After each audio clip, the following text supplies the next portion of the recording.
Assalamualaikum warahmatullahi wabarakatuh. Kembali lagi di channel Radio Horor.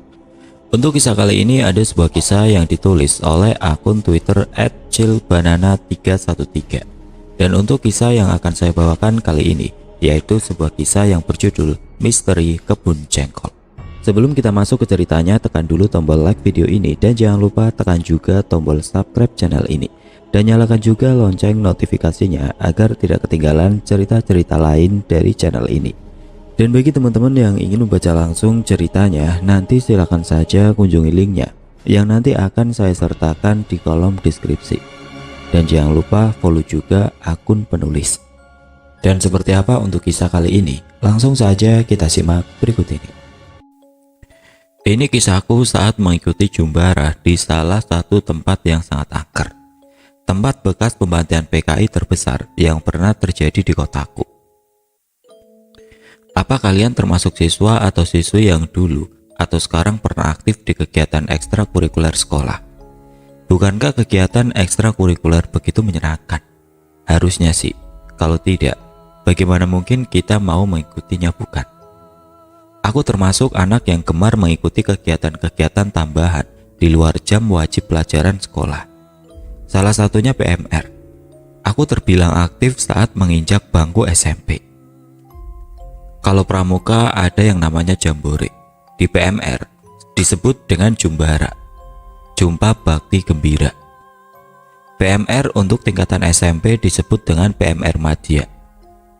Tidak ada yang salah dengan hal tersebut. Hanya saja aku pernah mengalami kejadian mistis tidak terlupakan saat mengikuti salah satu kegiatan akbar di dalamnya. Ini kisahku saat mengikuti Jumbara tingkat Madya dan Wira di salah satu tempat yang sangat angker. Tempat bekas pembantaian PKI terbesar yang pernah terjadi di wilayah K. Di sana, di Kebun Jengkol. Semua nama tokoh, julukan, istilah disamarkan untuk menjaga privasi. Sejak subuh aku begitu bersemangat ke sana kemari. Sibuk mempersiapkan sisa perbekalan yang belum sempat aku selesaikan tadi malam. Terkadang aku berteriak pada ibu, bertanya tentang barang-barang apa yang lupa aku letakkan. Di tengah kesibukannya menyiapkan bekal makanan, ibu tetap cekatan mencarikan apa yang aku maksud. Mata ibu juga luar biasa sekali. Begitu mudah menemukan apa yang tidak bisa aku temukan sedari tadi. Sekali lagi ku telusuri perlengkapan perang yang akan kugunakan selama 7 hari nantinya. Topi, slayer, badge, pin, buku saku, buku materi, rompi, seragam 3, baju olahraga, sudah siap semua, ucapku pada diri sendiri. Kulihat jarum jam di dinding sudah menunjukkan pukul 6.35 pagi. Aku menepuk dahi membodohi diri. Kurang 15 menit lagi aku harus sudah sampai di sekolah. Karena tepat jam 7 pagi harus sudah berangkat ke bumi perkemahan. Pasti udah mulai ini pengarahannya. Aku menyesali sifat buruku yang suka ngaret ini. Kudengar suara ibu yang lantang mengomel tentang angka jam dari luar kamar. Dengan tergopoh-gopoh ku masukkan kembali barang-barangku serampangan ke dalam ransel. Sisanya seperti topi dan slayer langsung kupakai saat itu juga. Suara klakson berbunyi beberapa kali. Seusai mencium tangan ibu Taksim, kulihat muka sangar bapak yang sudah menunggu di atas motor sedari tadi. Aku menunduk sembari bersungut-sungut menaiki motor Astrea bapak. Tidak berani menatap wajahnya. Bapak kebalikanku, tipe orang yang tidak suka menunggu dan berlaku ngaret. Dan benar saja, di lapangan sekolah sudah berkumpul para PMR Madya yang membentuk barisan 3 banjar. Kebetulan sekolah kami terpilih mewakili kecamatan untuk acara Jumbara tingkat sekabupaten kali ini. Aku berlari, melempar ransel dan beberapa barang bawaanku sembarangan di belakang barisan, lalu menyusup di antara mereka. Sudah mulai dari tadi? Tanyaku sambil mengatur nafas yang masih ngos-ngosan. Ya sudah dari tadi, Des. Kamu kok sering telat sih? Aku meringis dan menunjukkan 2 jari, simbol perdamaian pada temanku Joko. Tidak lama kemudian kedua pembina kami membubarkan barisan. Di sana kami berkumpul pada masing-masing kelompok yang sudah dibagi sebelumnya, di mana diantaranya bertugas untuk menata sekaligus mengumpulkan perlengkapan kemah dan lomba. Ini benar jadi ke sana? Apa namanya? Kebun jengkol? Tanyaku pada Joko sembari memasukkan tali-tali tandu ke dalam kantong tas perlengkapan. Ya jadi, lah mau di mana lagi? Kok aku baru denger ya? Apa menurutmu di sana memang banyak jengkolnya? Baunya gimana ya? Nggak tahu ya, Des. Aku juga belum pernah ke sana. Das. Kamu kira aku monyet? Dari tadi mulutmu kalau manggil nggak sopan bener. Emang kamu kayak monyet? Spontan kutonyor kepala Joko yang kurang ajar sekali itu. Tidak lama kemudian kendaraan transportasi kami yang berupa pick up dan truk datang. Kami semua pun bergegas menaikkan barang-barang di atas pick up. Sedangkan anggota PMR Madya SMP 1 yang berjumlah lebih dari 20 orang beserta sang pembina menaiki truk kemudian. Butuh waktu lebih dari 1 jam untuk sampai di bumi perkemahan kebun jengkol. Karena lokasinya yang masih masuk kota, kupikir kami akan berada di wilayah yang ramai. Tapi pemikiranku salah. Ternyata truk memasuki wilayah perkampungan. Bahkan kondisi topografinya lebih terpinggir dari desaku. Jarak rumah penduduk pun masih jarang-jarang. Yang kulihat hanya hamparan kebun-kebun tebu di samping kanan kirinya, bukan jengkol juga. Jalanan pun belum beraspal. Laju truk tampak bergoyang-goyang menguji keseimbangan kami. Lalu truk memasuki wilayah mirip hutan. Aku melihat rimbunan pohon tinggi yang cukup padat. Tidak lama kemudian truk melewati sederet bangunan rumah tua bergaya Belanda, seperti Wisma. Mataku menyipit saat menatap seorang gadis, sepertinya sebaya denganku. Ia berdiri di pinggir jalan. Rambutnya panjang berwarna pirang kecoklatan, hidung mancung, wajah kecil, kulit putih pucat, memakai pakaian terusan berwarna kuning dengan rok model mengembang. Ia menatapku teduh. Ia cantik sekali, tapi kenapa pucat? Gadis kecil itu sepertinya memergokiku yang terus menatapnya. Ia pun menyunggingkan senyum seraya melambaikan tangan. Aku yang seolah terhipnotis dengan mata birunya membalas lambaiannya. Lalu bola mataku bergerak menatap caranya berdiri. Gadis bermata biru itu berdiri seolah mengambang beberapa senti di atas tanah rerumputan. Aku merasa aneh, namun tetap berpikiran positif. Mungkin menginjak batu, batinku kemudian. Joko, ada bule cantik. Mana? Joko melongok, mengintip sekitar. Ya sudah lewat, bodoh. Alah, kamu bohong. Mana ada bule di daerah pelosok gini? Gak percaya ya sudah, jawabku sambil mencibir pada Joko. Tidak sampai 500 meter akhirnya kami sampai juga di bumi perkemahan. Di sana sudah berjejer bermacam-macam kendaraan lain dan tenda-tenda yang sudah didirikan. Jumbara PMR dibuka dengan meriah seusai mendapat sambutan pidato dari Bapak Bupati. Disusul dengan pidato lanjutan dari Ketua PMI Rayon Jawa Timur dan PMI Kabupaten. Acara terakhir adalah pembacaan susunan kegiatan dan lomba jumbara selama sepekan dari ketua acara. Meski PMR Madya tingkat SMP dan Wira tingkatan SMA bergabung dalam satu acara, namun lomba tetap diadu sesuai tingkatannya. Setelah rentetan acara sambutan yang panjang itu usai, seluruh peserta jumbara yang belum sempat membuat tenda dipersilakan membangun sesuai pembagian lokasi sekolah masing-masing. Kebetulan tenda kelompokku mendapat tempat tepat di pinggir jalan. Matahari yang menyingsing terik pada awalnya perlahan-lahan mulai turun menenggelamkan diri. Para pembina mulai memberi arahan di mana seharusnya kami bisa membersihkan diri, dengan kata lain mandi. Di dekat area perkemahan terdiri 5 bilik kamar mandi tua. Temboknya berlumut dan sekitarnya sudah ditumbuhi semak belukar yang cukup lebat.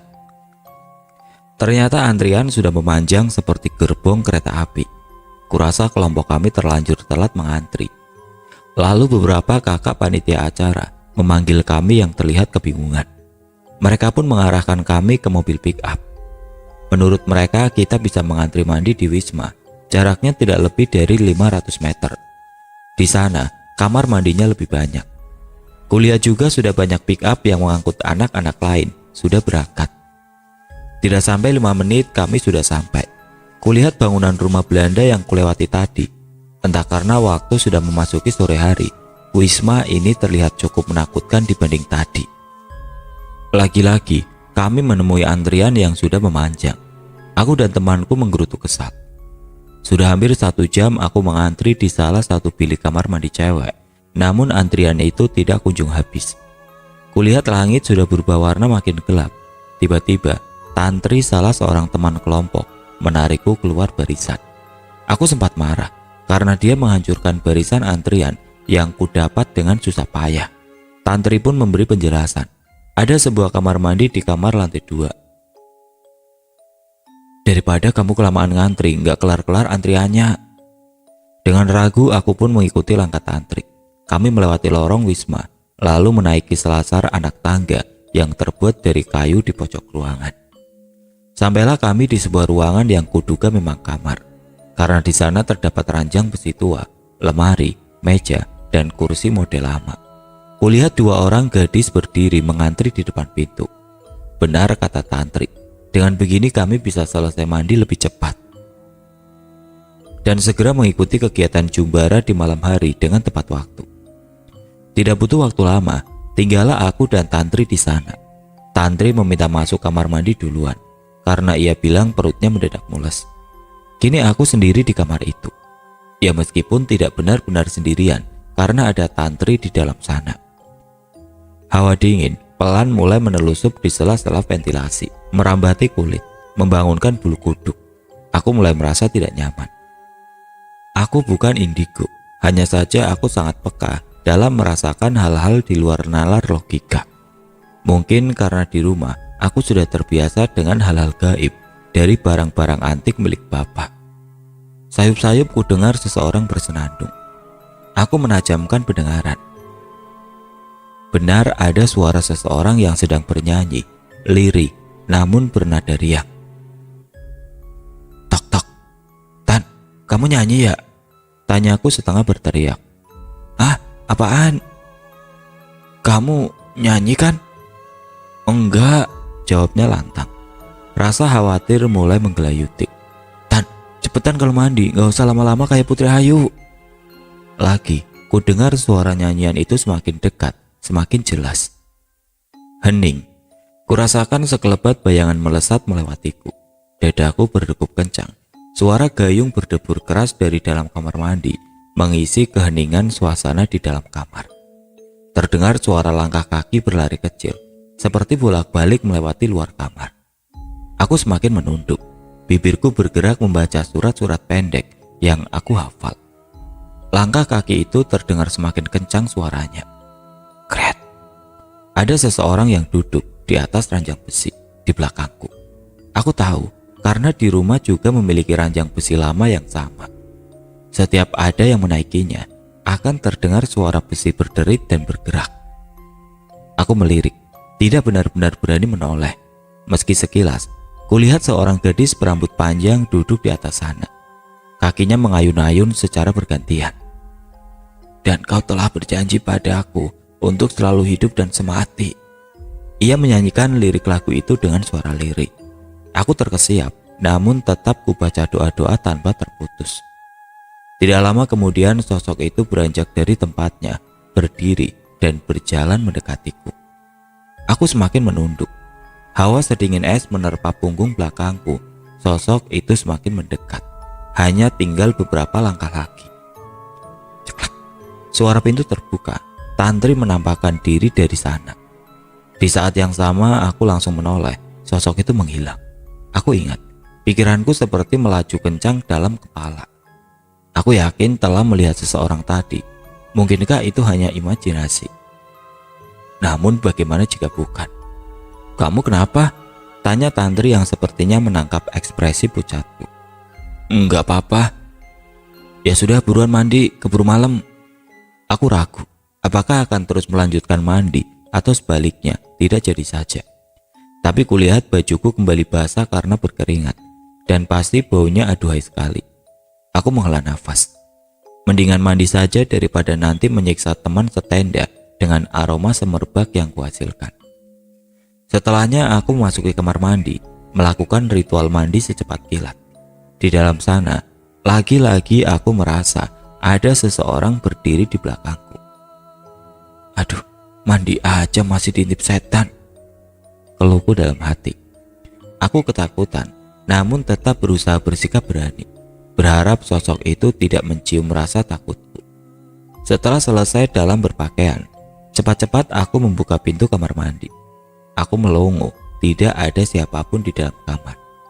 Sial, tantri ninggalin aku. Sontak aku melangkahkan kaki setengah berlari, meninggalkan kamar itu secepatnya.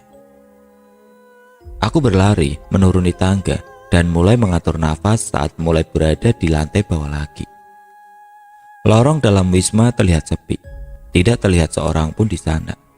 Kudengar langkah kaki berjalan di lantai atas mendekati tangga. Aduh, aku memaksakan kaki berjalan kembali menuju arah luar. Dan benar saja, langit sudah benar-benar gelap. Kulihat masih ada yang mengantri di depan kamar mandi, meski sudah tidak sebanyak tadi.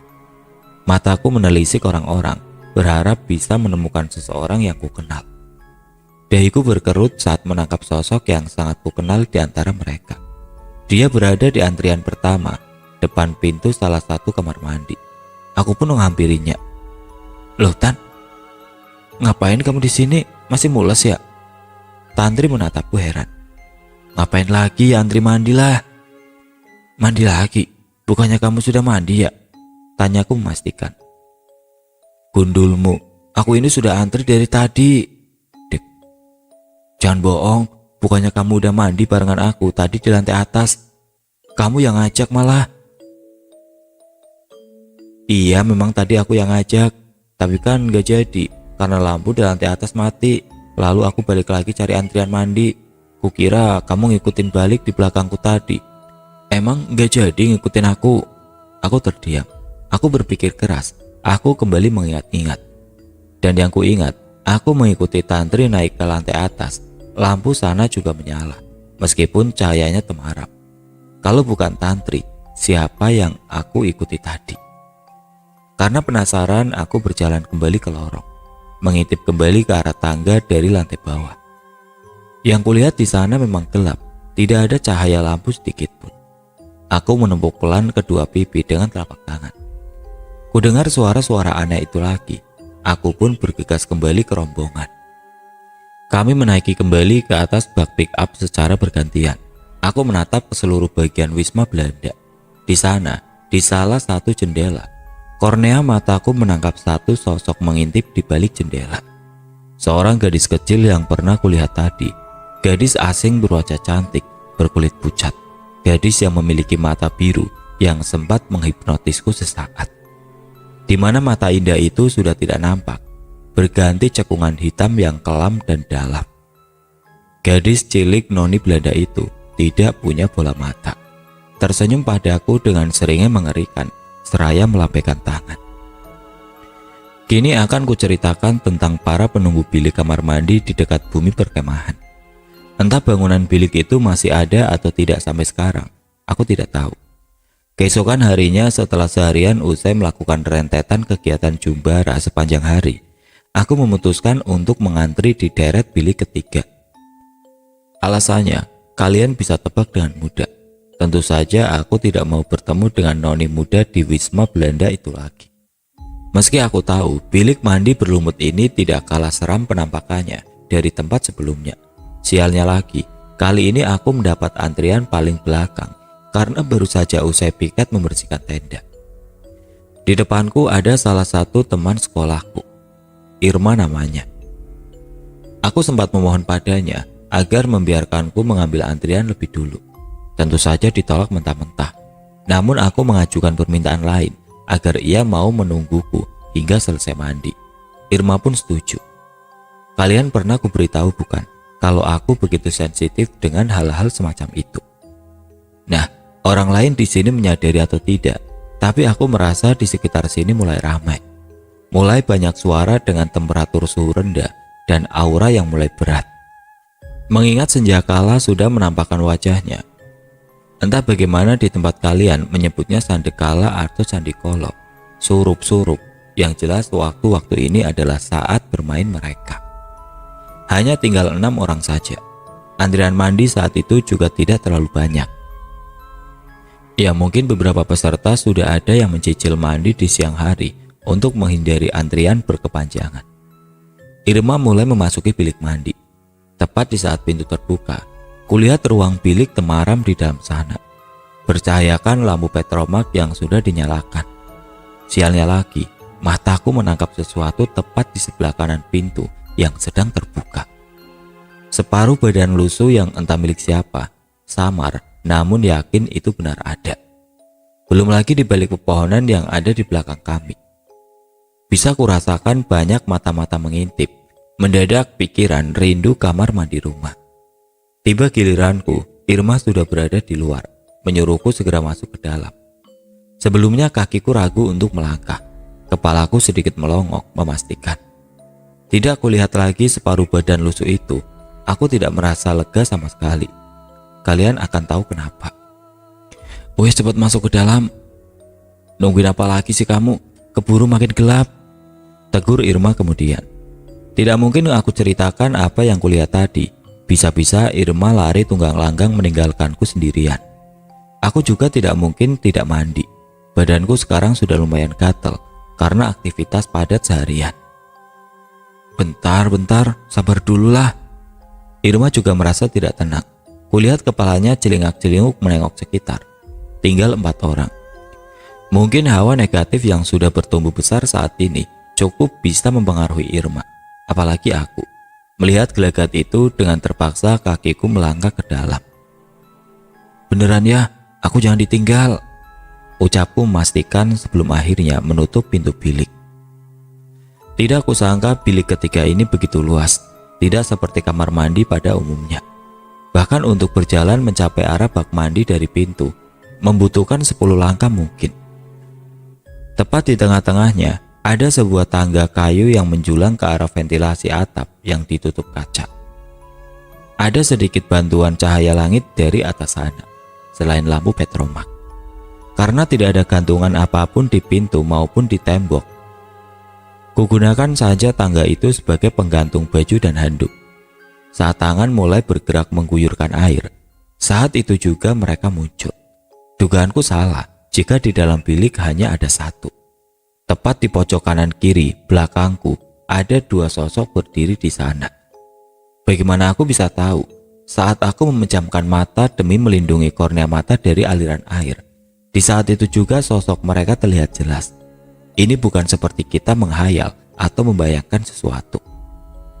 Tapi gambaran itu terbentuk nyata begitu saja, seolah kami memang sedang berhadapan-hadapan langsung. Saat membuka mata, aku melirik sekilas. Benar saja ada sesuatu di belakang sana. Lagi, aku memastikan dengan memejamkan mata, sembari melanjutkan aktivitas membersihkan diri secepatnya. Kedua sosok itu kembali terlihat. Di belakang sebelah kanan ada sosok Kunti, sedang belakang sebelah kiri ada sosok bocah. Kalian tahu tentang hantu Ju-on, urban legend Jepang. Kurang lebih penampakannya seperti itu. Mata gelap, mulut menganga lebar, seolah rahangnya memanjang dan hampir terjatuh. Aku keder dengan penglihatan yang sangat menyeramkan itu. Karena tensi ruangan yang semakin rendah, mereka tahu aku menyadari entitas wujudnya. Kuntilanak itu semakin menyeringai. Bocah bermulut menganga itu semakin membiarkan rahangnya hampir terlepas bergelantungan. Mereka tidak mendekat seperti noni Belanda, tetap terdiam di tempatnya. Namun makin terlihat seram, karena itu berarti tidak akan mudah untuk keluar dari bilik kamar mandi ini. Aku bahkan berjalan mundur untuk mengambil handuk dan memakai pakaian. Terdengar suara wanita terkekeh. Seret. Kali ini terdengar suara rambut yang disisir, namun seperti tersendat beberapa kali. Suara rambut yang disisir lagi. Aku benar-benar berusaha menguatkan hati. Sosok-sosok itu sedikit banyak berhasil menyerang psikis, membuat mereka semakin terlihat nyata. Aku berbalik, berpura-pura tidak melihat. Dengan langkah cepat berjalan menuju pintu. Sialnya lagi pengait kuncinya macet. Mau mati rasanya. Kutarik pengait dan engsel pintu kayu sekuat tenaga hingga terdengar suara gebrakan beberapa kali.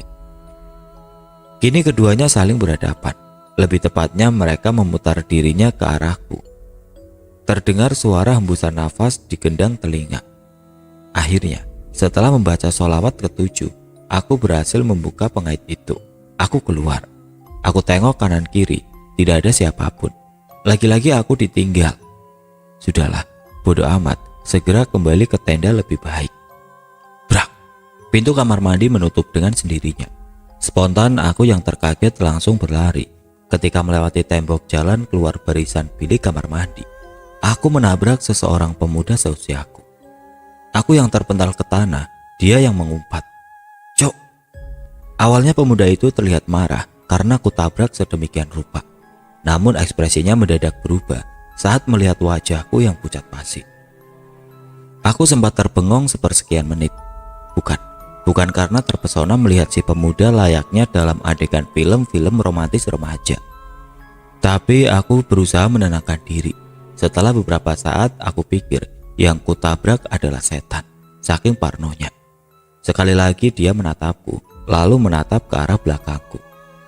Tepatnya di deretan bilik kamar mandi, kemudian menatapku lagi. Ia hanya menunjukkan ekspresi wajah yang susah ku mengerti.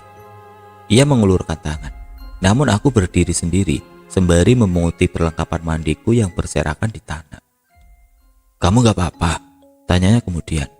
Gak apa-apa, maaf gak sengaja nabrak. Kenapa? Habis lihat hantu ya? Entah ia memang bertanya atau hanya sekedar menebak-nebak. Perkataannya cukup membuatku terkesiap. Itu... Lah, itu Mbak Kuntilanak dan hantu bocahnya ngeliatin kita dari sana. Ia mengatakannya sembari tersenyum kecil. Dadaku kembali berdegup kencang. Asem, ucapku lirik. Tidak lama kemudian datang serombongan peserta perempuan Jumbara lain melewati kami, namun berhenti saat melihat pemuda ini. Aji, sapa mereka serentak, sembari tertawa-tawa kecil. Ekspresi mereka malu-malu dan terlihat riang, seolah sedang bertemu dengan seorang idola. Ia membalas dengan anggukan pendek.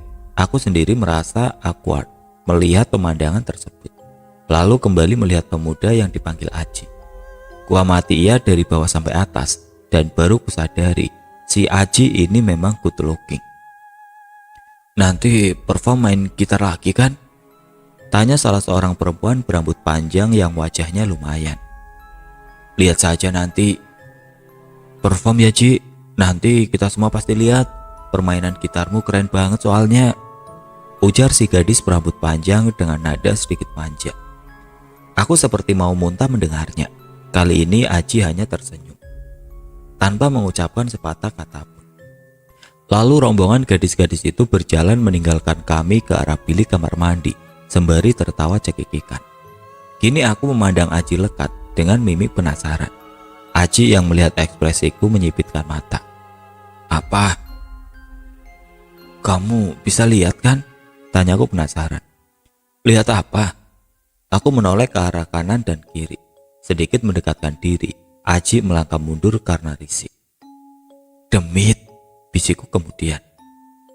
Iyo kan? Tiba-tiba Aji tertawa begitu saja, lalu kembali menjulurkan tangan. Aku Aji, dari SMP 9. Ini adalah awal mula perkenalanku dengan salah satu teman indigo di kebun jengkol. Aku menikmati pertunjukan yang disajikan di atas panggung. Di antara hiruk pikuk kelautan peserta kemah malam itu, tiap malam usai kegiatan dan lomba, panggung itu tidak pernah sepi. Selalu saja ada yang menyumbangkan bakat-bakatnya untuk meramaikan malam perkemahan. Entah itu bernyanyi ataupun hanya permainan musik saja. Tumben kamu nongkrong di sini. Biasanya juga ngumpulnya di area jurit malam. Tanya Devi yang berada di sampingku. Kami semua memang sedang duduk bersimpu di atas tanah, beralaskan karpet terpal yang disiapkan panitia. Aku melirik. Bentar lagi juga pindah ke area jurit malam kok. Ini juga karena lagi nunggu seseorang. Seorang pemuda tampak duduk di atas kursi. Jari jemarinya memainkan gitar akustik dengan lihai namun santai. Alunan gitar itu terdengar enak sekali, mengiringi suara penyanyi pria yang cukup merdu di atas panggung. Kulihat orang-orang di sekitarku juga sangat menikmatinya. Bagus juga ya performnya, ucapku.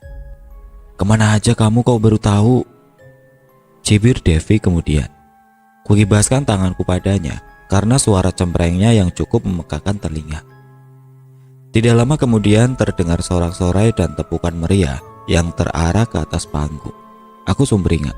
Kutata pemuda si pemain gitar yang memberikan kode sembari tersenyum padaku. Yes, waktunya pergi ke jurit malam. Devi menatap heran padaku. Loh, udah mau pergi sekarang? Ini masih ada perform yang lain loh. Gak kalah bagus juga. Emang kamu dari tadi nunggu siapa sih? Daguku menunjuk pada Aji yang kini berjalan ke arah kami. Sama itu anak. Devi memandang ke arah Aji, lalu bergantian padaku dengan tatapan tidak percaya. Kamu kok bisa kenal dia? Kok bisa kenal anak itu, gimana ceritanya? Devi mengguncang-guncangkan pundakku dengan barbar. Ya kenal aja, jangan guncangin badanku kayak gini nyet. Kenalin ke aku, pokoknya harus kenalin ke aku, ancam Devi. Iya, aku tahu. Devi memang tidak bisa melewatkan orang sebening apapun dari hadapannya. Saat Aji menghampiri, bisa kurasakan beberapa mata mengarah tajam pada kami. Ini lebih bikin merinding daripada dilihatin setan apapun. Akhirnya aku perkenalkan saja keduanya asal-asalan. Lalu aku segera melangkahkan kaki meninggalkan area pertunjukan panggung, disusul dengan Aji yang sekarang berjalan di belakangku. Ayo cepet, keburu ketinggalan banyak cerita horornya. Aji tertawa. Lah, kamu suka cerita horor, tapi kok masih takut kalau dilihatin setan? Iya sih, aku emang takut, tapi gak tahu kenapa. Senang aja kalau ada yang cerita horor misteri gitu. Seru dan bikin penasaran. Tidak lama kemudian kami sudah tiba di lokasi jurit malam. Di sana kulihat beberapa orang sudah berkumpul mengitari api unggun. Salah seorang di antaranya tampak berdiri, serius menceritakan kisah seram miliknya. Aku dan Aji mengambil posisi duduk bersimpul lagi di barisan paling belakang. Kami mendengar cerita dengan seksama. Kadang aku bertanya mengenai hal-hal yang berkaitan dengan si pencerita. Apa hal itu benar? Bagaimana penampakannya? Lalu seperti apa itu? Aji menjawab dengan lugas, namun terkadang diam, tidak mau menjawab tentang hal-hal tertentu. Meski kupaksa untuk mengatakannya. Tiba-tiba mata Aji menatap tajam pada sesuatu. Aku ikut mencari tahu apa yang dilihatnya sampai sedemikian rupa. Kupanggil namanya beberapa kali, namun tidak digubris. Dari situ aku mulai merasakan hawa merinding. Bulu kuduk tengkuku berdiri sempurna. Aku menoleh ke kanan dan ke kiri mengamati sekitar. Suasana jurit malam masih sama, hening. Hanya terdengar suara sang pencerita. Secepat kilat Aji menarik lenganku kuat-kuat hingga aku berdiri dengan sempoyongan, berusaha mengatur keseimbangan. Dari sana aku tersadar jika Aji tidak menarikku. Mungkin gadis berambut pendek ini berhasil menerkamku. Aku melihatnya, seorang peserta perempuan Jumbara tampak mengamuk tiba-tiba dan langsung dipegangi beberapa peserta lainnya. Suasana jurit malam berubah mencekam seketika. Kehebohan itu cukup menarik perhatian. Gadis itu berteriak histeris, lalu berubah suara menjadi tawa cekikikan dan berubah lagi merintih, mengerang kesakitan. Tolong, carikan kepalaku, ucapnya di sela-sela rintihan. Lalu datang seorang bapak-bapak setengah baya berpakaian komprang mendekati peserta yang kesurupan. Bapak itu seperti menggumamkan sesuatu sembari mencengkram kepala si gadis berambut pendek. Gadis itu meracau dan semakin berteriak histeris. Aku cuma minta dicarikan kepalaku saja, kenapa malah diusir? Aku panggil semua teman-temanku, biar kalian semua rasakan akibatnya. Aji makin menarikku mundur, bahkan berpindah posisi memunggungiku. Aku berusaha mengintip apa yang ada di baliknya dari tubuh tinggi Aji. Tidak lama kemudian terdengar suara teriakan lagi. Ada peserta lain yang juga kesurupan. Tidak hanya perempuan, namun juga laki-laki. Ya, benar. Terjadi kesurupan massal hanya dalam waktu beberapa menit. Nak, pikiranmu jangan sampai kosong ya. Baca doa terus, peringat Aji padaku. Suasana makin mencekam, meski tidak bisa melihat apa yang Aji lihat dengan jelas. Aku bisa merasakan energi-energi tidak kasat mata saling berbenturan. Bahkan sekelebat bayangan melewati kami begitu cepat. Tangan kakiku berubah dingin, namun punggung belakangku terasa berat dan panas. Aduh, gawat, batinku. Ci, Aci, panggilku kemudian. Aci menoleh. Kenapa nak? Ini Ci, punggungku berat, kenapa ini? Aku sampai terduduk saking lemasnya. Untungnya aku masih tersadar. Sebentar nak, kamu diam dulu. Aci memegang tengkuk belakang dan salah satu jempol tanganku sembari membaca doa-doa. Aku bisa merasakan suatu energi saling tarik-menarik di sana. Hingga akhirnya punggungku tidak terasa berat lagi. Alhamdulillah, hanya saja badanku masih sedikit lemas. Ya sudah, ayo balik ke tenda lagi. Saat aku berbalik, tiba-tiba aku lihat salah seorang peserta jumbara lain menyeringai tepat di depan wajahku. Aku yang kaget langsung melangkah mundur seketika. Asem, umpatku. Gadis itu masih tertawa melengking sembari menatapku ngeri. Ayo Nduk, bantu aku mencari tanganku. Gadis itu mengatakan sambil menggoyang-goyangkan salah satu tangannya menunjuk ke arahku. Lah, itu tanganmu, bantahku kemudian. Aji kembali menarikku. Entah kenapa hari ini sudah beberapa kali badanku ditarik ke sana kemari. Sakit juga rasanya. Pergi kamu, bentak Aji padanya kemudian. Kemudian kami meninggalkannya begitu saja. Gadis jumbara itu tampak menatap kami tajam, masih dengan suara tawanya yang melengking. Hanya saja tidak sampai mengikuti kami. Entah kenapa, akhirnya kami sampai di tenda. Kulihat beberapa temanku ternyata sudah tertidur di sana. Aji mengamati situasi sekitar beberapa saat, lalu berpamitan pergi. Setelah melangkah beberapa meter menjauhi lokasi tendaku, kulihat tepat di balik punggungnya ada sosok lelaki bertubuh tinggi besar, berpakaian kuno menyertainya. Aku mengucek mataku, namun tidak kulihat sosok itu lagi. Siapa itu? Gumamku heran. Aku masih ingat waktu itu ketika petang menjelang dan hampir semua mata pasti terlelap.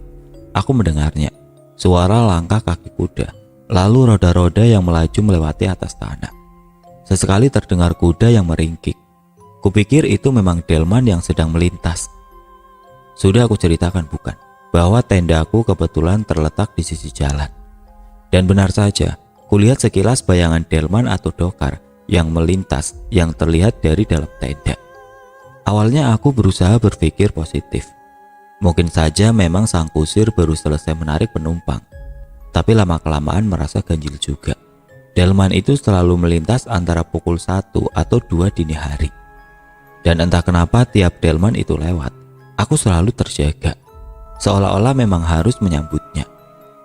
Aku belum menceritakan hal ini kepada Aji. Aku takut perkiraanku salah. Bagaimana jika yang lewat itu memang manusia? Dan kusir delman itu memang kebetulan pulang di jam-jam dini hari karena jasanya masih diperlukan hingga larut malam. Lama-lama makin penasaran juga. Kulihat jam tangan yang selalu melingkar di pergelangan tanganku. Jarum tepat menunjukkan angka 1. Tidak lama kemudian terdengar langkah-langkah kuda bergerak bergantian, lalu suara gemerencing. Perpaduan suara yang tentu jelas terdengar di keheningan malam, bumi perkemahan. Aku terbangun dari posisi rebahan. Kulirik ketiga temanku yang masih terlelap. Mereka tidak ada yang mendengarnya. Aku menghela nafas sejenak. Kutatap celah pintu tenda. Gelap, hanya menyisakan sedikit cahaya api unggun yang nyalanya sudah mengecil. Aku merangkak dan menyembulkan kepalaku saja keluar.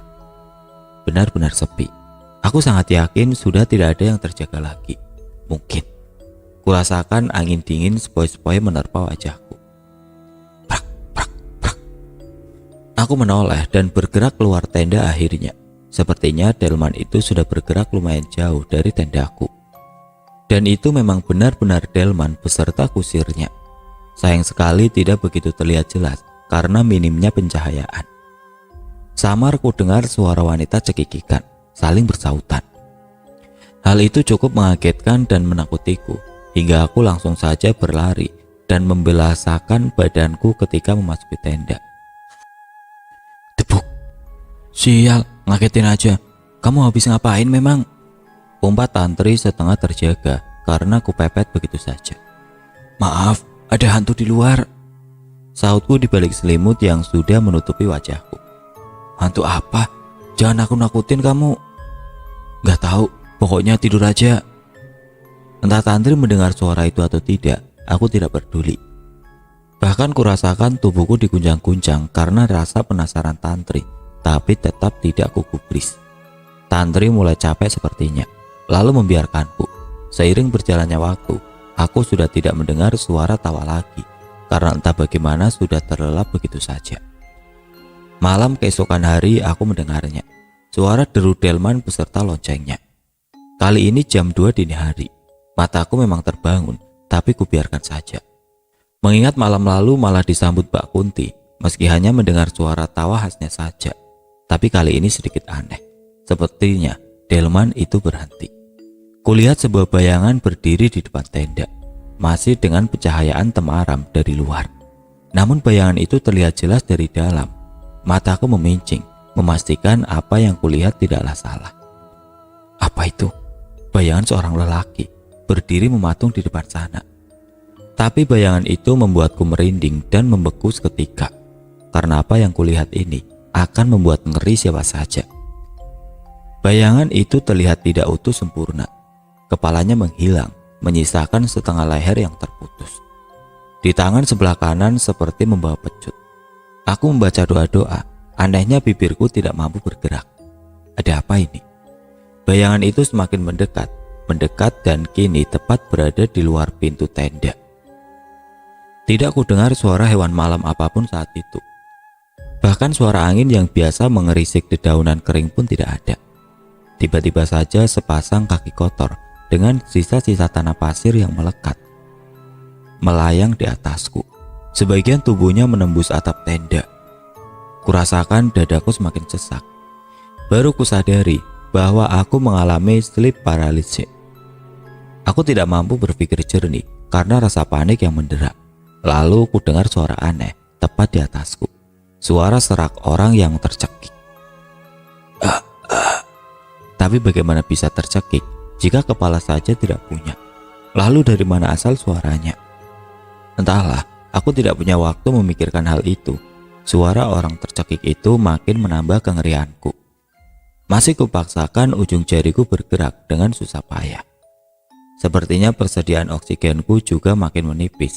Akhirnya aku pasrah dengan pikiran yang masih tetap menyebut nama Tuhan. Hingga akhirnya mataku benar-benar bisa terbangun.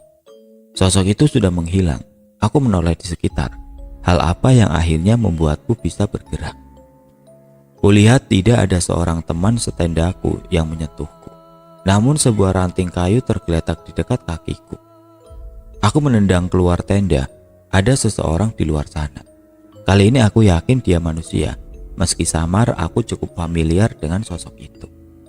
Dengan ragu, aku mengendap-endap keluar dari tenda. "Kamu ngapain di sini?" Bisiku dengan nada mengancam sambil menoleh kanan kiri. "Seharusnya aku mendengar kata terima kasih lo, bukannya malah dimarahi gini," jawabnya dengan nada cengingiran. Aku terdiam dan baru kembali bisa berpikir. Rasa panik yang ditimbulkan akibat sleep paralysis benar-benar membuat moodku kacau balau. Belum lagi jika tertangkap kamtip pembina yang sedang berjaga, pastinya akan menimbulkan kesalahpahaman dan masalah. "Iya Ci, makasih." "Iya, aku paham kalau kamu takut tertangkap kamtip, lalu kita dikira ngapa-ngapain. Tenang aja, aku sudah berhati-hati dan mengecek sekitar. Amanlah pokoknya, gak ada kamtip yang berkeliling," saut Aji santai. "Aku beneran terima kasih Ci, kamu kok bisa tahu kalau aku lagi ketindihan?" Aji terdiam sejenak. "Yang ngerti, dikasih tahu si Mbah Kodam kalau kamu lagi kenapa-napa barusan. Kenapa kamu gak cerita sebelum-sebelumnya?" Aku masih takjub dengan kemampuan si Aji ini. Iya, aku takutnya delman yang lewat itu kusirnya manusia bukan jin. Ternyata beneran jin. Pantesan, kok ada delman yang narik malam-malam buta. Lah ternyata. Aku tidak mampu meneruskan ucapanku karena merasa sangat merinding saat mengingatnya. Tiba-tiba dahiku disentil oleh Aji. Makanya, gak usah sok tahu, gak usah terlalu penasaran. Kalau dirasa sudah aneh, jangan diteruskan. Sampai diintip segala. Gantian kan, akhirnya didatangi beneran. Aji menuturkan kata-katanya dengan serius, tanpa ada nada bercanda sedikit pun. Aku hanya terdiam. Kapan-kapan, aku ceritakan tentang apa yang terjadi di sini. Bukan ingin menakuti, hanya saja ke depannya agar lebih berhati-hati. Aku memandang ke atas langit. Meski malam begitu kelam dan suram, untunglah cahaya bulan masih menyinari sekitar. Setidaknya, bumi perkemahan malam itu tidak gelap seluruhnya. Aku memandang arloji di pergelangan tangan. Jarum jam masih menunjuk angka 10 pagi. Tapi langit malah menampakkan wajah mendung. Aku menghela nafas.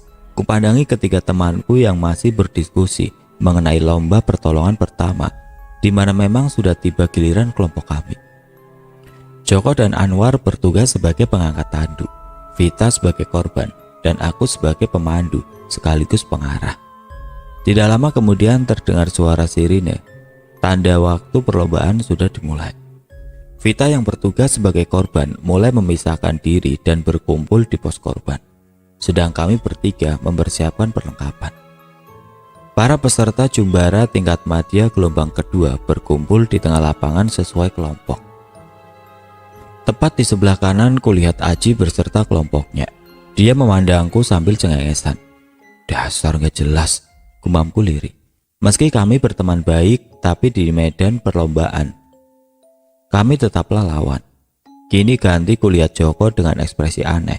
Dia menatapku dengan senyuman meledek, sembari menarik-narik turunkan alis hitamnya. Ada apa? Tanyaku sinis. Ngaku saja. Ngaku apa? Kamu pacaran kan sama anak itu? Dia yang sering main gitar di panggung acara. Tuduh Joko secara tiba-tiba. Aku langsung terbatuk-batuk seolah ada biji kedondong yang tiba-tiba saja menyangkut di tenggorokan. Aku dan Aji pacaran. Dengerin ya, aku ini... Belum selesai aku berbicara terdengar suara peluit yang kencang, yang mana cukup membuat telinga para peserta berdenging seketika. Bagaimana tidak? Suara peluit itu memang sengaja diarahkan ke arah mikrofon oleh salah seorang lelaki parubaya yang berdiri di depan para peserta. Ia memberi arahan peraturan tentang perlombaan pertolongan pertama yang akan kami lakukan nanti. Hingga akhirnya para peserta gelombang kedua membubarkan diri menuju ke pos masing-masing. Joko dan Anwar berjongkok sambil mengikat tali tampar pada 2 bilah bambu menjadi sebuah tandu darurat, membentuk simpul-simpul yang kokoh agar mampu menahan beban nanti. Setelahnya, kupastikan bahwa bentuk simpul sudah benar dan kuat sesuai dengan SOP buku materi Palang Merah Indonesia. Kami pun mulai berjalan menuju pos 2.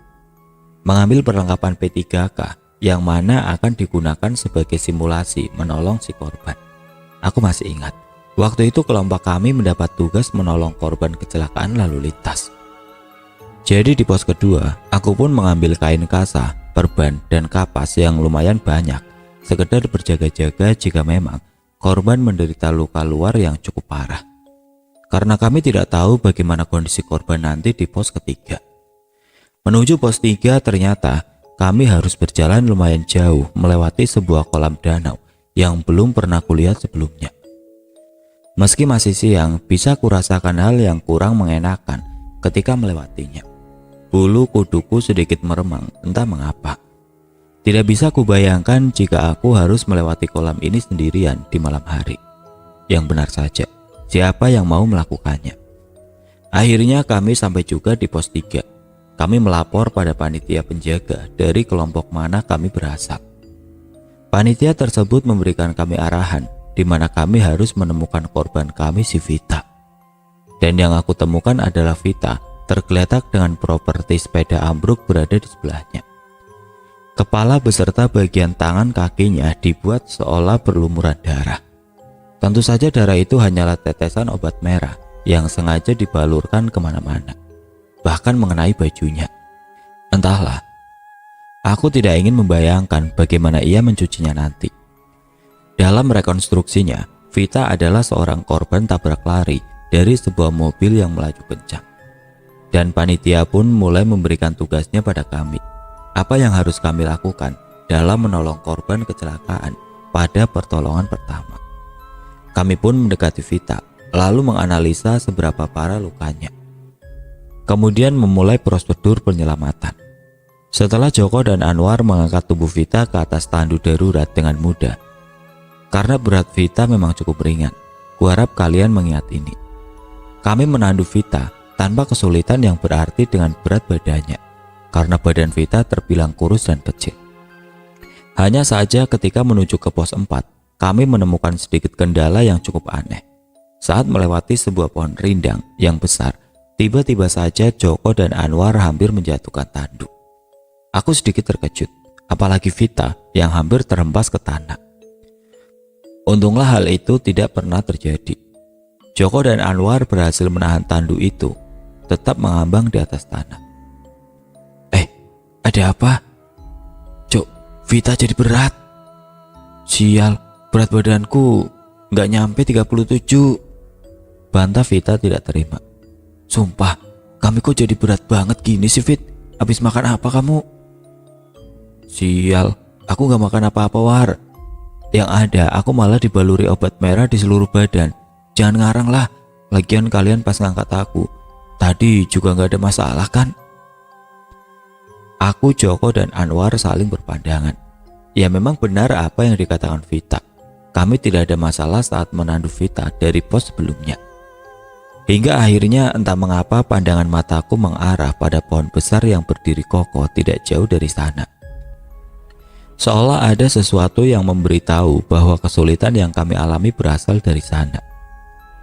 Aku menggeleng-gelengkan kepala, lalu kembali memandang teman sekelompokku. Bagaimanapun misi kami tidak boleh gagal. Aku pun ikut memegang salah satu pegangan bambu, dan itu memang berat sekali. Seolah kami memang sedang menahan berat beban orang dewasa. Udah, gak usah rebut. Ayo diteruskan lagi jalannya, biar cepat nyampe pos. Sini, aku bantu pegang penyangganya. Ucapku memberi sebuah ide. Jujur aku tidak ingin berlama-lama di tengah rimbunan pohon yang mirip lokasi hutan ini. Kalau sampai ketahuan panitia, bisa-bisa kena diskualifikasi, peringat Joko. Aku menoleh mengamati sekitar. Gak ada, aman. Aku bantu bawa tandu sampai ke dekat pos.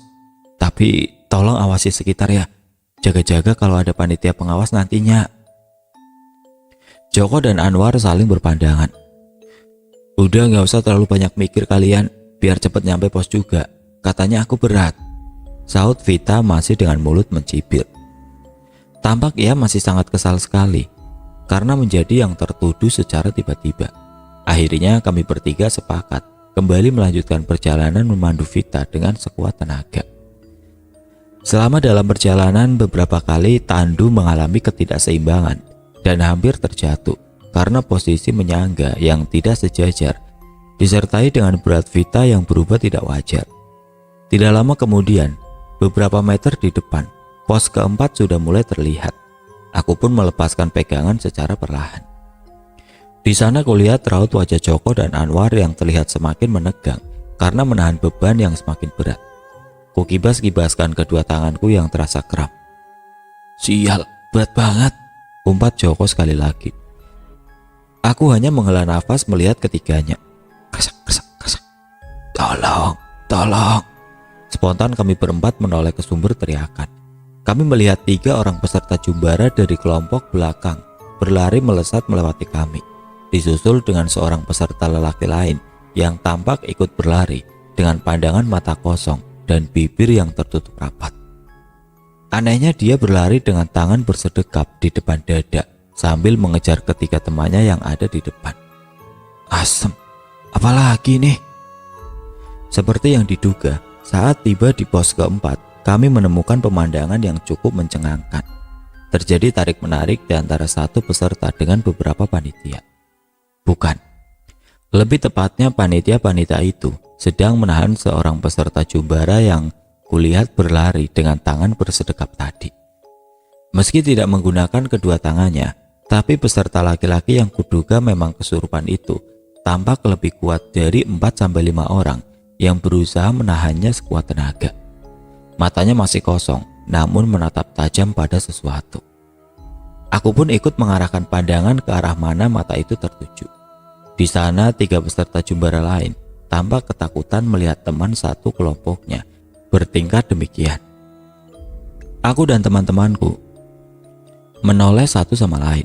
Tidak lama kemudian beberapa kelompok lain juga tiba di pos keempat menyusul kedatangan kami. Salah satunya kelompok Aji. Ekspresi mereka tidak jauh berbeda dengan kami saat menangkap mata fenomena kerasukan ini. Terkecuali Aji, dia malah terlihat cukup kesal. Aji menghampiri ketiga peserta jumbara itu dan tiba-tiba saja mencengkram ke arah baju salah satu di antaranya. "Brengsek, siapa yang sudah bermain-main dengan sesajennya? Ngaku!" Aku langsung melongo melihat tingkah Aji yang begitu emosional. Terjadilah keributan lain di sana yang mengakibatkan panitia jadi bertambah bingung harus memisahkan siapa. Aku mencoba menerobos kerumunan dan yang kulihat Aji ternyata sudah memukul seorang peserta laki-laki berkulit sawo matang hingga terjatuh ke tanah. "Aku gak sengaja, aku kira gak bakal ngaruh apa-apa." "Sial, kamu harus ngerti tata krama yang bukan tempat asalmu. Kamu kira hal itu tidak berakibat dengan yang lain?" "Kenapa sih? Kan itu cuma tampah berisi bunga dan jajanan pasar." Lihat temanmu sampai seperti itu." Tunjuk Aji pada peserta yang kerasukan. "Enggak cuma itu, kamu sudah membuat marah yang punya tempat." Laki-laki berkulit sawo matang itu tampak kebingungan mendengar ucapan Aji. Tidak lama kemudian beberapa panitia langsung menarik Aji dan 3 peserta lainnya menjauhi kerumunan. Mereka berlima termasuk peserta jumbara yang tadinya kerasukan digiring masuk menuju ke sebuah tenda yang cukup besar, tidak jauh dari pos. Sekilas kulihat 2-3 pria parubaya berpakaian longgar yang kuduga orang pintar memasuki tenda setelahnya. Tidak lama kemudian sesi perlombaan pertolongan pertama kembali dilanjutkan dan panitia tetap menjaga profesionalitasnya dalam mengkondusifkan situasi di pos keempat. Hingga giliran kelompokku selesai mendapat penilaian akhir, masih tidak kulihat seseorang pun yang keluar dari tenda besar itu. Keesokan harinya hal aneh lagi-lagi terjadi. Saat acara lomba dapur umum, hampir semua masakan peserta jumbara menjadi basi. Padahal bahan-bahan pokok sudah dipastikan dalam kondisi baru dan segar. Proses memasaknya pun berlangsung dari pagi hari, namun menjelang siang saat semua menu makanan mulai disajikan, belum ada sejam, makanan-makanan itu banyak yang menjadi basi seketika. Hal ini membuat panitia juri bingung memberi penilaian dan dianjurkan memasak yang kedua kali. Namun tidak ada yang berubah, masakan-masakan itu masih banyak yang menjadi basi. Hingga akhirnya, panitia memberi kriteria penilaian baru, di mana penilaian rasa bukan menjadi salah satu patokan utama, melainkan dari proses, pengolahan, dan penyajian saja.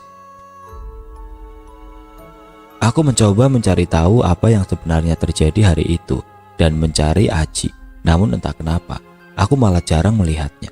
Bahkan ketika kita sengaja bertemu, Aji tampak sengaja menghindar. Kurasa dia memang sengaja melakukannya karena mencium bau-bau rasa keingintahuanku yang besar.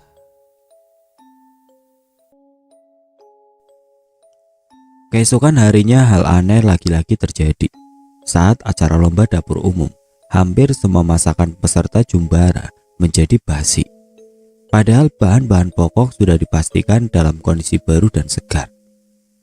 Proses memasaknya pun berlangsung dari pagi, namun menjelang siang saat semua menu makanan mulai disajikan, belum ada sejam, makanan-makanan itu banyak yang menjadi basi seketika. Hal ini membuat panitia juri bingung memberi penilaian dan dianjurkan memasak yang kedua kali. Namun tidak ada yang berubah, masakan-masakan itu masih banyak yang menjadi basi. Hingga akhirnya panitia memberi kriteria penilaian baru, di mana penilaian rasa bukan menjadi salah satu patokan utama, melainkan dari proses, pengolahan, dan penyajian saja. Aku mencoba mencari tahu apa yang sebenarnya terjadi hari itu dengan mencari Aji. Namun entah kenapa, aku malah jarang melihatnya. Bahkan ketika kita tidak sengaja bertemu, Aji tampak sengaja menghindar. Kurasa dia memang sengaja melakukannya karena mencium bau-bau rasa keingintahuan yang besar. Hingga di suatu siang menjelang sore, di mana hari itu adalah hari terakhir bermalam Jumbara, Aji tiba-tiba saja mendatangi tendaku. Kebetulan waktu itu memang jam-jam kosong, di mana aku dan teman-teman sekelompokku memang sudah membereskan sebagian perlengkapan di hari terakhir Jumbara ini. Aku yang sedang asik berbaring sembari membaca sebuah komik yang kuarahkan tepat di depan wajah, menjadi terganggu karena suara siulan berulang-ulang dari luar tenda. Dikira aku burung apa? Dipanggil dengan siulan, cibirku saat melongokkan kepalaku dari celah pintu tenda. Aji tertawa dengan masih suara khasnya. Tetep aja ngabekan. Akhirnya aku keluar seluruhnya dari tenda. Aku gak marah, Ci. Aku kira kamu yang malah gak mau berteman lagi sama aku, ucapku dengan mimik serius. Ya gak gitu nah. Aji tampak mengambil jeda beberapa saat, lalu melambaikan tangannya memanggilku. Aku pun mendekat. Ayo ikut aku ceritakan semua yang ingin kamu tahu, tapi kita jangan bicara di sini, ucap Aji seolah ia memang benar-benar bisa membaca isi hatiku. Mataku membulat dan tidak bisa kutahan lagi senyuman yang tertarik begitu saja di bibirku. Aku mengangguk senang seperti seorang anak kecil yang siap akan mendapat hadiah es krimnya. Tapi ceritanya ngeri, jelas Aji. Gak apa-apa, sautku cepat. Nanti kamu takut, terus malah kebayang-bayang. Kemarin aku malah sudah ketindihan hantu kepala buntung. Ini nanti malah banyak loh, hantu-hantu jenis kepala buntung. Kayak kemarin ikut ngumpul kalau aku menceritakan kisah ini. Aduh, masih siang ini aku berani. Untungnya juga aku bukan indigo. Kamu sebenarnya niat gak sih buat nyeritainnya? Kok nanya mulu dari tadi? Lagi-lagi Aji tertawa sembari menggelengkan wajahnya pelan. Entah kenapa menurutku dia memang aneh. Kadang misterius, namun juga humoris. Sering menertawakan hal yang menurutku gak lucu sama sekali. Ya udah, ayo. Kemana? Pacaran. Katanya mau diceritain, tapi ya jangan di sini. Oh, ya wes. Aku menepuk dahiku lalu melempar komikku serampangan ke dalam tenda. Akhirnya aku mengikuti langkah Aji dari belakang dan menjajarinya. Hingga akhirnya tibalah kami di sebuah bangunan gedung yang sudah hancur sebagian dan tidak beratap lagi. Ini kali pertama aku benar-benar melihatnya dari dekat. Bisa kurasakan perasaan tidak nyaman saat memandangnya.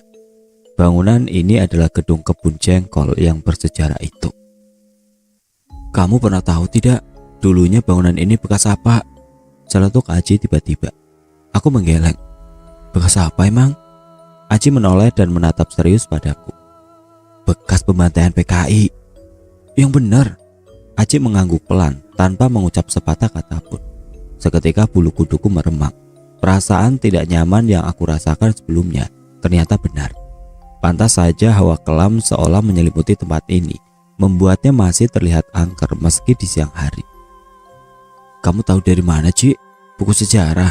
Atau ada yang pernah memberitahu sebelumnya? Aji tersenyum simpul. Biasalah, sejak kaki ini menginjak tanah pelataran perkebunan jengkol ini pertama kali, mereka sudah berbondong-bondong membisikiku. Aku tersenyum kecut mendengarnya.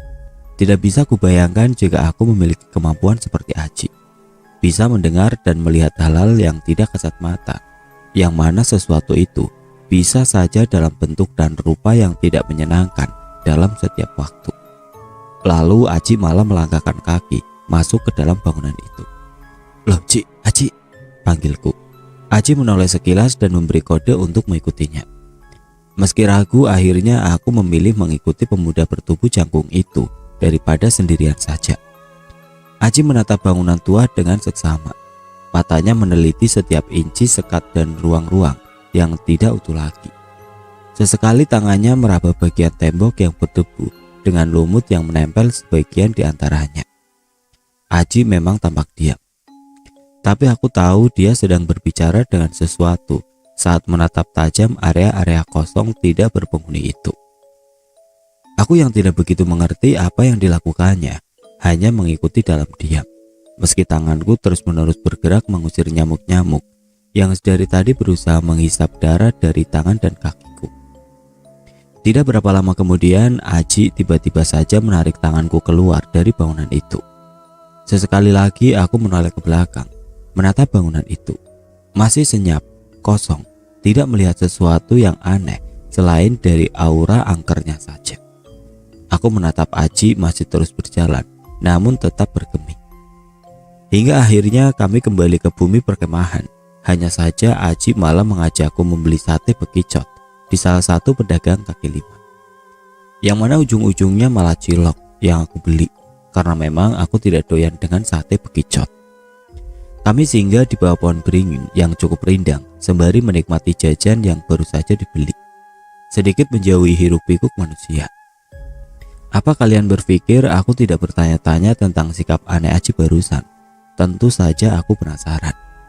Hanya saja Aji memang begitu orangnya. Aku sengaja menunggu Aji memberi penjelasan sendiri, karena ia tidak akan pernah mau menjawab pertanyaan jika bukan karena kehendaknya. Tadi rajanya tiba-tiba datang, makanya kamu langsung kutarik pergi. Memang wujud rajanya kayak gimana? Naga raksasa. Naga itu tidak begitu suka dengan Simba, maka dari itu lebih baik pergi saja dari sana. Padahal tadi aku belum selesai mendengar ceritanya. Aku mengerjap penasaran. Cerita apa? Aji hanya melirik sekilas, lagi-lagi tidak menjawab pertanyaanku. Aku ceritakan tentang kejadian naas yang pernah terjadi di sini saja ya. Memang ceritanya beda dengan cerita yang tadi kamu dengarkan. Beda, jawab Aji singkat. Emang kamu gak mau ngasih tahu aku gitu cerita yang satunya lagi? Aku menyunggingkan senyum semanis mungkin, namun sepertinya tidak berefek apapun pada Aji. Lebih baik, kamu tidak perlu tahu. Aji memberi penekanan kalimat tentang cerita yang dimaksud. Jika memang demikian, meski dipaksa seperti apapun, ia tidak akan pernah membiarkan cerita itu keluar dari mulutnya barang sepatah kata pun. Ya udah deh, gak apa-apa, jawabku sembari mengelum bibir membentuk mimik wajah masam. Tapi mending habisin dulu cilokmu, peringat Aji. Aku mengangkat sebelah alis. Emangnya kenapa? Aji menatap netraku. Bibirnya membentuk sebuah lengkungan tajam, yang mana itu adalah sebuah seringai misterius. Untuk kisah selanjutnya, aku akan menjadi sudut pandang Aji, dan dalam beberapa kurun waktu menjadi sudut pandang orang ketiga. Sedikit peringatan, untuk teman-teman yang kurang menyukai cerita sadis mungkin bisa men-skip dari sudut pandang Aji. Karena di cerita ini akan tertera dengan sadistik, yang mungkin bisa cukup mengganggu sebagian orang yang mendengarnya. Harap kebijakan dari masing-masing. Ini pertama kali aku menginjakkan kaki ini, bumi perkemahan jengkol. Selalu akan ada hal mistis dan mereka yang tidak kesat mata dari tempat-tempat semacam ini. Namun ada yang sedikit berbeda. Dari tempat yang sebelum-sebelumnya pernah aku singgahi, aku bisa mencium bau anyir di mana-mana. Rupanya bekas pembantaian. Bahkan ketika aku mulai membangun tenda bersama teman-teman, mereka sudah mengerumuniku begitu saja, membisikkan sesuatu yang lumrah ku dengar, sebuah kata minta tolong. Aku belum bisa menangkap objek mereka dengan sempurna, karena mereka masih menyembunyikan entitas diri, hanya berwujud dari suara-suara saja. Malam hari sesuai kegiatan jumbara, aku menghabiskan waktu berjalan-jalan mengitari area pemakaman sendirian. Lalu kulihat sosok gadis kecil mengintip dari balik pohon, yang mana ku tahu ia memang bukan manusia. Aku berjongkok, melambaikan tangan dan memanggilnya. Gadis kecil berkepang dua itu masih mengintip, ragu-ragu, namun seperti ingin mendekatiku, memastikan bahwa aku memang benar-benar bisa melihatnya. Hingga akhirnya gadis kecil berwajah pucat itu berani menampakkan diri seutuhnya, lalu bergerak mendekatiku. Baru saat itu kulihat jelas sosoknya yang cukup mengenaskan. Separuh batok kepala gadis kecil itu menghilang, dengan darah masih mengucur perlahan. Aku tertegun, masih mencoba bersikap biasa saja, lalu mulai mengajaknya berbicara dalam batin. Ia menunjukkan wajah sedih menatap memelas padaku. Aku bertanya apa yang membuatnya bersedih. Ia tidak menjawab apapun, hanya memegang tanganku. Lalu gadis kecil itu mencoba menarikku, namun aku menahannya. Bagaimanapun aku tidak boleh ceroboh. Ia salah satu makhluk tidak kasat mata yang tidak bisa kupercayai sepenuhnya. Gadis kecil itu terdiam, menatapku dingin. Lalu telunjuk tangannya mengarah pada sesuatu di belakangku. Aku menoleh dan sempat terkesiap beberapa saat. Di sana kulihat sekumpulan orang-orang dengan wujud anggota tubuh tidak utuh. Ada yang kepala, tangan, kakinya hilang. Ada yang penuh luka sayatan dan tusukan. Ada yang tubuhnya gosong terbakar. Selayaknya korban-korban dari sebuah pembantaian yang sadis. Tiba-tiba aku merasakan nafas sedingin es membisik di telinga. Akan aku tunjukkan. Lalu yang aku lihat, lingkungan di sekitar berubah seketika. Bukan sekumpulan tenda yang berjejer, namun sebuah rumah-rumah khas pedesaan dengan lampu-lampu pijar temaram yang meneranginya. Senjakala membawa gelap yang menyusup dari balik jendela. Mengurung desa kecil itu dalam selubung kedap cahaya. Pemerataan sumber daya listrik yang terbatas kala itu membuat sebagian rumah hanya diterangi dengan pelita minyak yang dipasang 1-2. Di sebuah rumah kecil berdinding anyaman bambu dan beratap rumbai daun kelapa, milik salah satu keluarga sederhana. Kulihat sebuah delman dan kuda hitam yang terikat di halaman depan. Rumah itu juga tidak terdapat pasokan listrik ternyata. Seorang gadis kecil berkepang dua membuka tabung kaca yang terpasang dalam kamar tidurnya. Menyalakan sumbunya, cahaya jingga redup bergoyang menyambut, menerangi sebuah kamar sempit sederhana itu dalam satu keremangan. Kamar itu tidak memiliki dipan, melainkan selonggor kasur kapuk tipis, yang dimana isinya sudah hampir habis terbentang di atas tanah.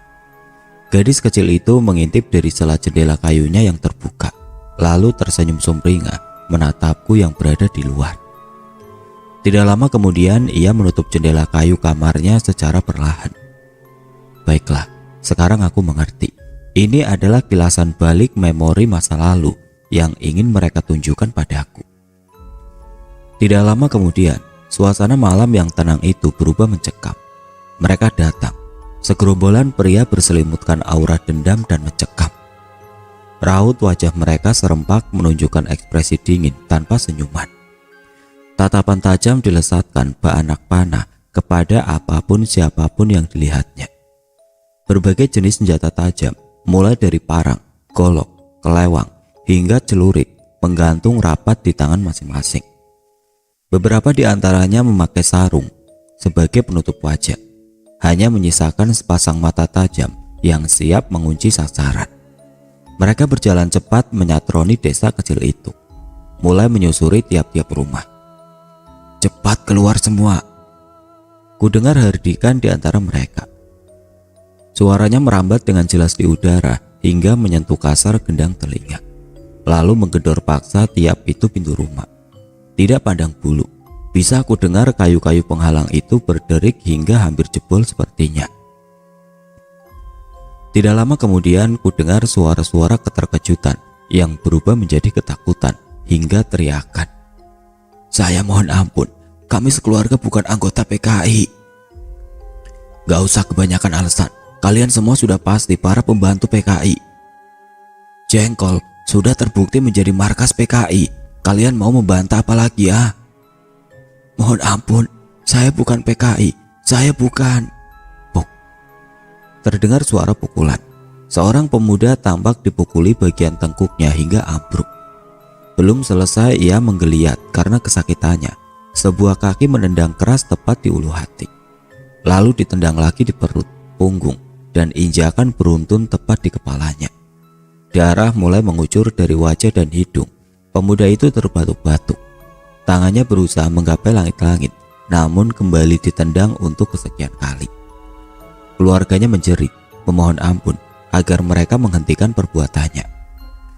Aku terseret dalam lembah perdebatan sengit membingungkan antara gerombolan pria misterius itu dengan para penduduk desa.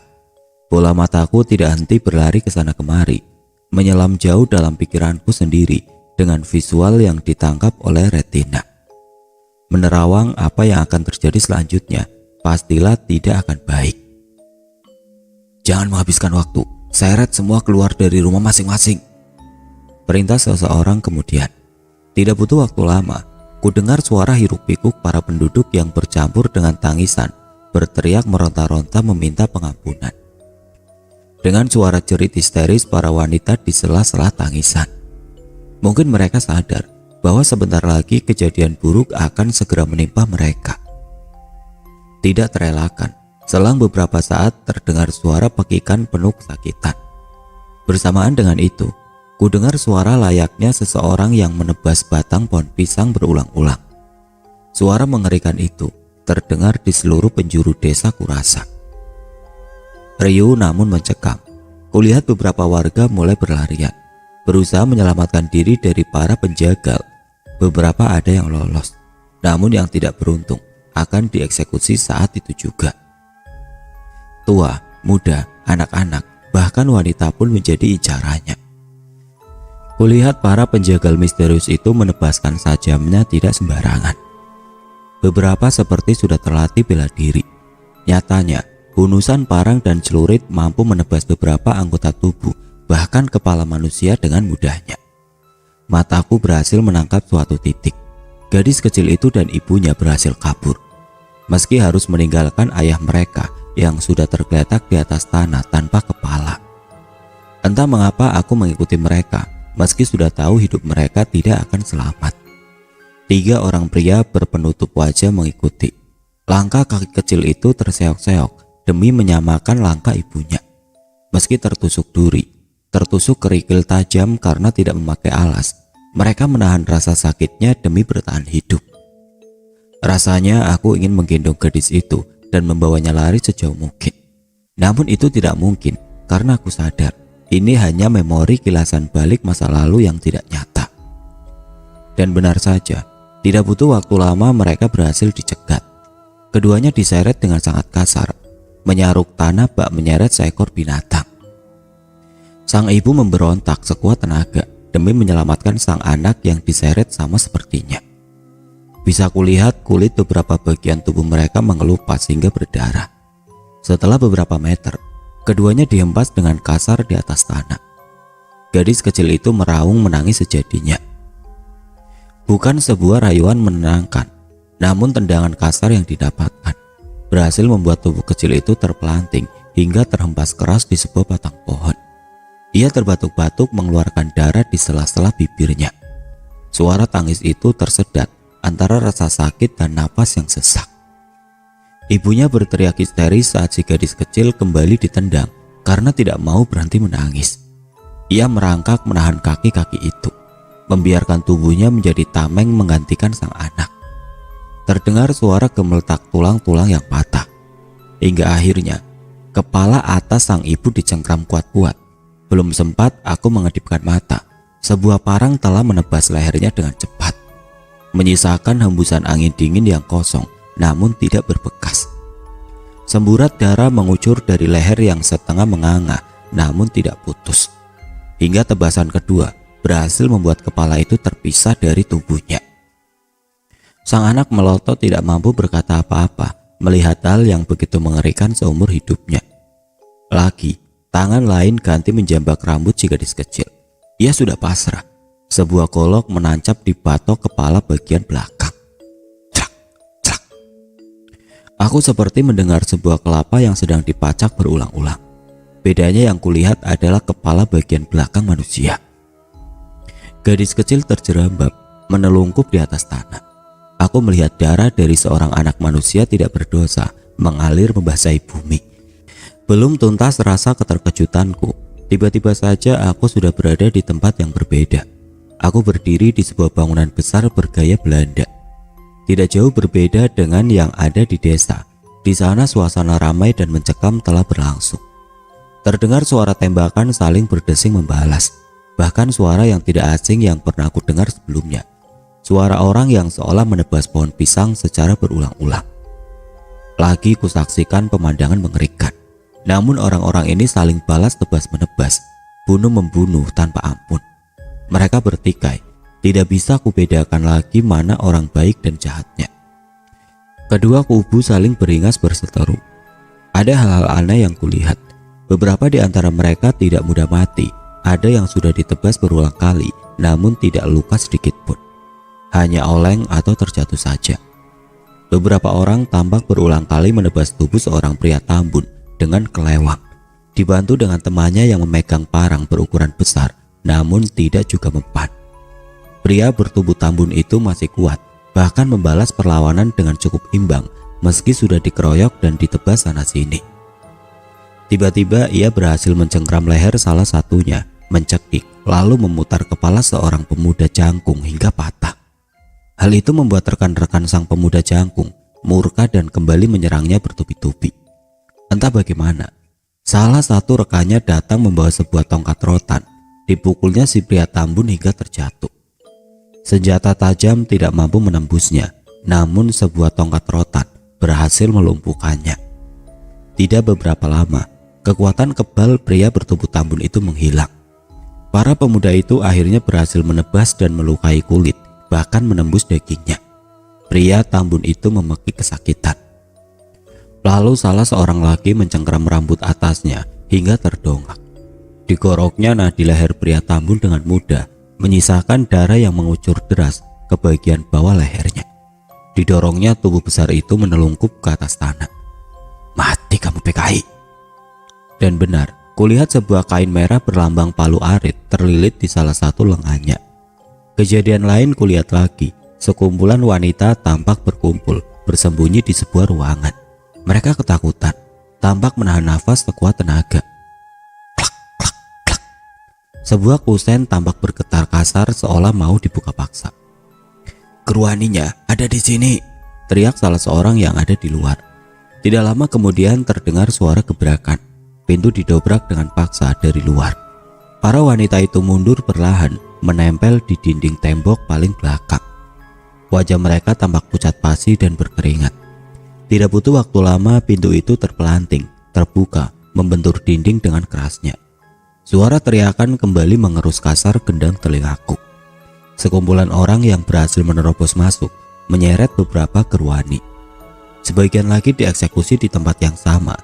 Kembali kulihat sajam-sajam yang mengayun bebas, membelah nyawa-nyawa manusia. Darah muncrat dan potongan tubuh terlempar di mana-mana. Tubuhku terasa berat, kaki melemas.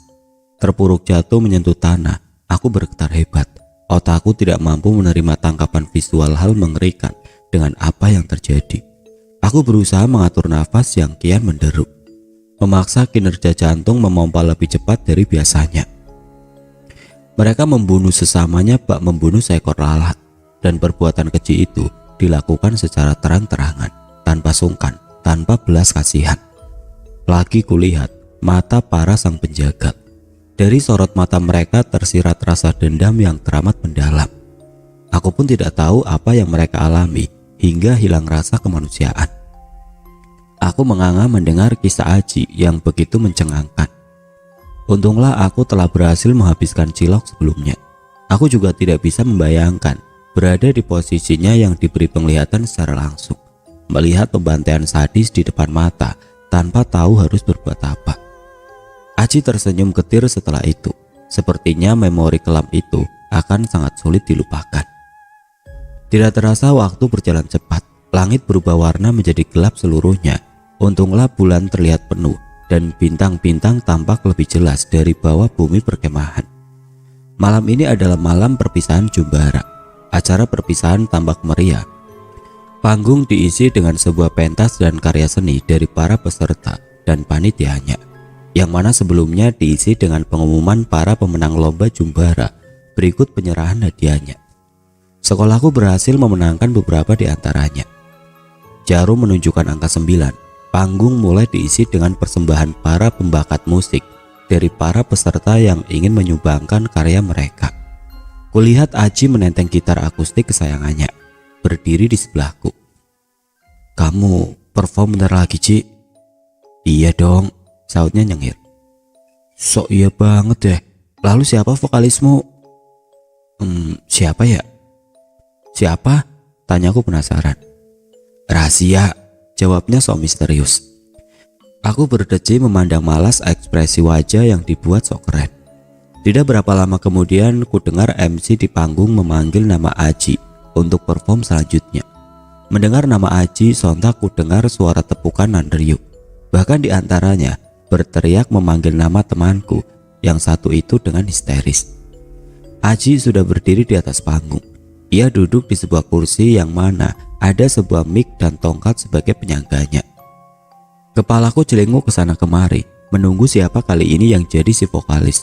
Namun setelah beberapa lama tidak kutemukan siapapun di sana. Aji mulai memetik senar-senar gitarnya secara perlahan. Kepalanya mendekati mikrofon hitam yang ada di hadapannya, lalu menyebut sebuah judul lagu. Aku tercengang, sebuah suara merdu keluar dari bibir temanku yang satu itu. Sungguh, aku tidak tahu kalau Aji bisa menyanyi juga. Selama yang ku tahu, dia hanya memetik gitar, mengiringiku dan teman-teman yang lain untuk bernyanyi bersama-sama saja. Bahkan aku dengan pedenya sering meminta dia mengiringi suara cemprengku yang bernyanyi asal-asalan saat bermain dengannya. Yang aku tahu juga, kalaupun ia kusuruh ikut menyanyi, nadanya pun tidak beraturan alias sumbang.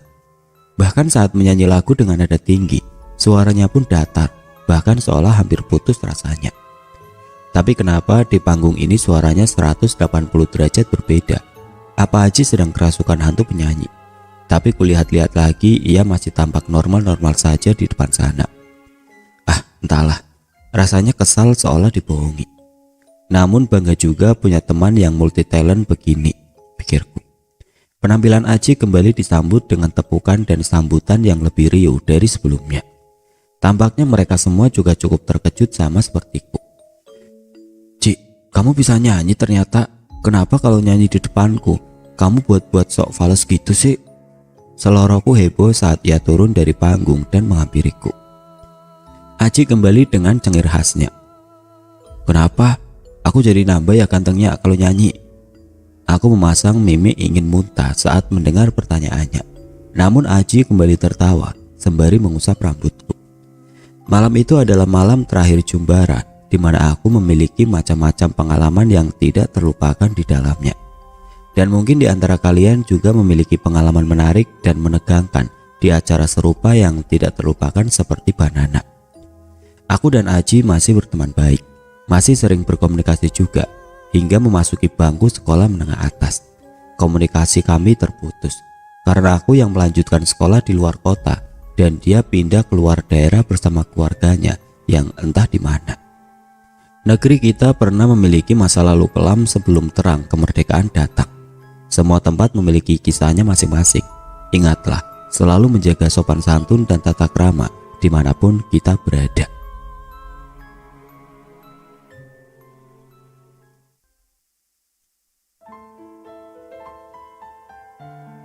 Oke teman-teman, sekian untuk cerita kali ini. Semoga apa yang sudah saya sampaikan dalam kisah ini dapat dijadikan pelajaran untuk kita semua. Dan bagi teman-teman yang baru bergabung, jangan lupa untuk like, komen, share, serta subscribe channel ini. Dan nantikan kisah-kisah horor berikutnya tetap di channel Radio Horor. Wassalamualaikum warahmatullahi wabarakatuh.